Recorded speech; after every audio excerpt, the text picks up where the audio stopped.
హైదరాబాద్ లో జరగబోయే మనీ మంత్ర money manifestation classes కి ఇప్పుడే కాల్ చేసి రిజిస్టర్ అవ్వండి.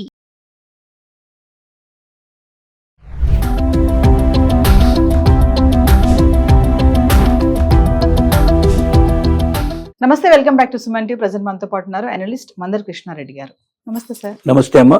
సార్, ప్రైవేట్ జాబ్ చేసే వాళ్ళకి కేంద్ర ప్రభుత్వం కొత్తగా తీసుకొచ్చినటువంటి లేబర్ కోడ్స్ లో మరి శాలరీస్ విషయంలో కొన్ని మార్పులు చేర్పులు రాబోతున్నాయని అంటున్నారు. ఒకసారి వివరాల్లోకి వెళ్తే సార్. లేబర్ చట్టాలు గతంలో భారతదేశంలో 29 లేబర్ చట్టాలు ఉంటే వాటిని 4 కింద మార్చింది. మనం ఆల్రెడీ దీన్ని పాస్ చేశారు మన పార్లమెంట్ లో, దాన్ని అమల్లోకి వస్తున్నాయి.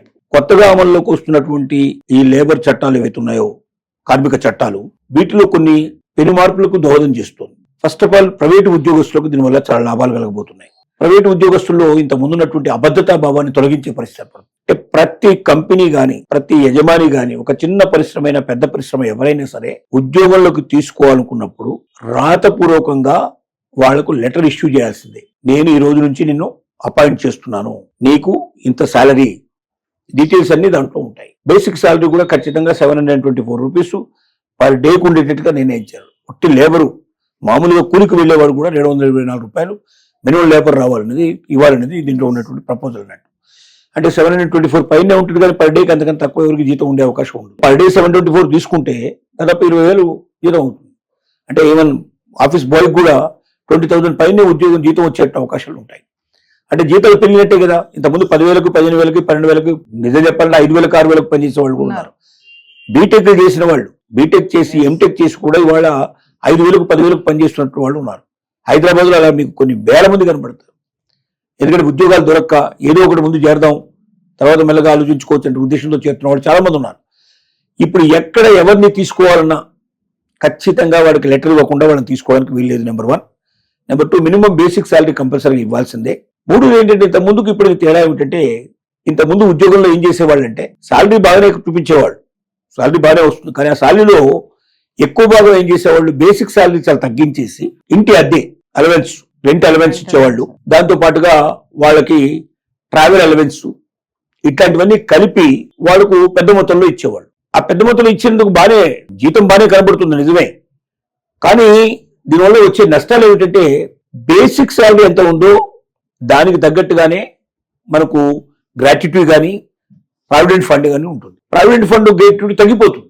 బేసిక్ శాలరీ తక్కువ ఉంటే ప్రావిడెంట్ ఫండ్ గ్రాట్యుటీ మనకు తగ్గిపోతుంది. అంటే యజమాని ఇచ్చేటువంటి కాంట్రిబ్యూషన్ చాలా తక్కువ ఉంటుంది. మన శాలరీ నుంచి కూడా తక్కువ కట్ అవుతుంది. మనం ఎంత కట్ అవుతుందో యజమాని అంతే ఇస్తాడు. మన శాలరీ తక్కువ కట్ చేసి యజమాని దగ్గర కూడా తక్కువ అయిపోయినప్పుడు ఏమవుతుందంటే, మనకు లాస్ట్ లో చూసుకుంటే గ్రాట్యుటీ తగ్గిపోతుంది. రెండోది ఏంటి, మనకు వచ్చే ప్రావిడెంట్ ఫండ్ తగ్గిపోతుంది. పెన్షన్ లాంటివి ఉంటే అవి కూడా తగ్గిపోయే అవకాశాలు ఉంటాయి. అంటే మనకి ఏదైతే బేసిక్ శాలరీ మీద ఇవన్నీ డిపెండ్ అయి ఉంటాయి. ఇప్పటిదాకా మొత్తం టోటల్ గా జీతం ఎక్కువ ఇస్తున్నట్టుగా చూపిస్తూ బేసిక్ శాలరీ చాలా తక్కువ చూపించేసి మిగతావన్నీ అలవెన్స్ అన్ని కలుపుకొని మొత్తం అంతా వచ్చేటట్టుగా చేస్తున్నాం. మనకేముంది, మన జీతం మనకు వచ్చింది కదా, మనం హాయిగా ఆలోచిస్తున్నాం, మనకు పెద్ద మొత్తంలో జీతం కనబడుతుంది కదా, అవి సంతోషిస్తున్నాం. కానీ రిటైర్మెంట్ వచ్చేటప్పటికి మన గ్రాట్యుటీ మనం డ్రా చేసుకున్నప్పుడు కానీ, లేక మనం పెన్షన్ తీసుకోవడం కానీ, లేకపోతే ప్రావిడెంట్ ఫండ్ తీసుకోవడం కానీ, ఇట్లాంటి టంగులకు వచ్చేసరికల్లా బేసిక్ తక్కువ ఉండే వాళ్ళకు చాలా తక్కువ దొరుకుతాయి. ఆ వచ్చేటువంటి మొత్తాలు కూడా చాలా తక్కువ దొరుకుతాయి.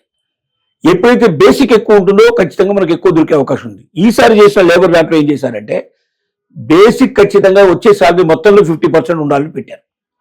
టోటల్ అమౌంట్ ఎంతైతే అతనికి వెళుతుందో, ఎవరికైతే మీరు ఇస్తున్నారో, అది ఏ రూపంలోనే ఇవ్వండి, ట్రావెల్ అలవెన్స్ రూపంలో ఇస్తున్నారు, లేకపోతే మనకు రెంట్ అలవెన్స్ కింద ఇస్తున్నారు, రకరకాల పద్ధతుల్లో ఇస్తున్నారు. మీరు ఏ పద్ధతిలో ఇచ్చినా శాలరీ మొత్తం ఇచ్చేటువంటి అమౌంట్ ఒకవేళ వాళ్ళకి 50,000 ఇచ్చారనుకోండి, 25,000 ఖచ్చితంగా బేసిక్ శాలరీ ఉండాలంట. 20,000 శాలరీ ఇస్తే 10,000 బేసిక్ శాలరీ ఉండాలంటున్నారు. అప్పుడేమవుతుంది, బేసిక్ శాలరీ పెరుగుతుంది. బేసిక్ శాలరీ పెరగడం వల్ల గ్రాట్యుటీ పెరుగుతుంది, పెన్షన్ పెరుగుతుంది, ప్రావిడెంట్ ఫండ్ పెరుగుతుంది, అన్ని పెరుగుతాయి. అంటే ఎండ్ ఆఫ్ ది లైఫ్, మనం ఒక స్టేజ్కి వచ్చిన తర్వాత, లైఫ్ లోపల రిటైర్మెంట్ స్టేజ్కి వచ్చేసరికల్లా బెనిఫిట్స్ ఎక్కువ లేకపోతే జీతం వచ్చింటే ఖర్చు అయిపోతుంది. దాని పెద్ద దాచుకోవడం చాలా కష్టం. ఇవాళ ఉన్న ఖర్చులకు చూసుకుంటే వచ్చే జీతం మనం దాచుకునే అవకాశాలు లేవు. కానీ రిటైర్మెంట్ అయిన తర్వాత కనీసం కొంచెం బెనిఫిట్ వస్తే, పెద్ద మొత్తంలో వస్తే మన లాస్ట్ లైఫ్ లోపల చూసుకోవాలి. ఎందుకంటే పిల్లల మీద కూడా ఆధారపడే పరిస్థితి వాళ్ళు లేదు. పిల్లలు ఎవరు కూడా తల్లిదండ్రులు చూడడం లేదు ఎక్కువ భాగం. మోర్ దెన్ 80% పీపుల్ బాధ్యతలు వదిలేసిపోతున్నారు. అలాంటప్పుడు మరి ఒకసారి ఓల్డ్ ఏజ్ వచ్చిన తర్వాత, రిటైర్మెంట్ అయిన తర్వాత పిల్లల మీద ఆధారపడే పరిస్థితి లేదు, మన దగ్గర డబ్బు ఉండదు. అప్పుడు మన పరిస్థితి ఏమిటి, 4 రోడ్ల మీద నిలబడాల్సిన పరిస్థితి ఏర్పడుతుంది. అందువల్ల ఇప్పుడు కేంద్ర ప్రభుత్వం తీసుకున్న ఈ చట్టం ఒక రకంగా ప్రతి ప్రైవేట్ ఎంప్లాయీకి ఒక వరం లాంటిదని చెప్పొచ్చు. అతను మొత్తం జీతంలో 50% ఎప్పుడైతే బేసిక్ చేశారో అప్పటి నుంచి అతనికి గ్రాట్యుటీ పెరుగుతుంది, ప్రావిడెంట్ ఫండ్ పెరుగుతుంది, పెన్షన్ పెరుగుతుంది, అని పెరిగే అవకాశం ఉంది. అంటే పెన్షన్ అందరు ఇవ్వరు, కొన్ని చోట్ల పెన్షన్ ఉంటుంది, ఉన్న చోట్ల అవకాశం కలుగుతుంది. ఇలాంటి అవకాశాలు ఇంట్లో కలిగాయి. కాబట్టి ప్రతి ఒక్కరు కూడా ప్రైవేట్ ఎంప్లాయీ సంతోషపడాల్సిన విషయం ఇది. కొత్త చట్టాలు అమలు ఎప్పటి నుంచి అవుతున్నాయో చూసుకొని తనకు కరెక్ట్ గా తనకు అట్లా వచ్చిందా లేదో చెక్ చేసుకోవచ్చు. లెటర్ రూపు అడగొచ్చు, డిమాండ్ చేయొచ్చు. లెటర్ రూపోతే ఇమీడియట్ గా కంప్లైంట్ చేయొచ్చు. లేబర్ కోర్టులు రెడీగా ఉంటాయి. కంప్లైంట్ చేసినట్టయితే వెంటనే వాళ్ళు యాక్షన్ తీసుకుంటారు. కాబట్టి మన జీవితాన్ని మనం బాగుపరచుకోవడం ప్రయత్నం చేయాలి. యజమాని మీద నమ్మకం ఉంచడం మంచిదే, కానీ యజమాని మనకు చివరి దాకా మనతో తోడుగా ఉండాలి కదా. యజమానులు ఎలా ఉంటారు, వాళ్ళకి ఏ లాభం వస్తే తీసుకుంటారు.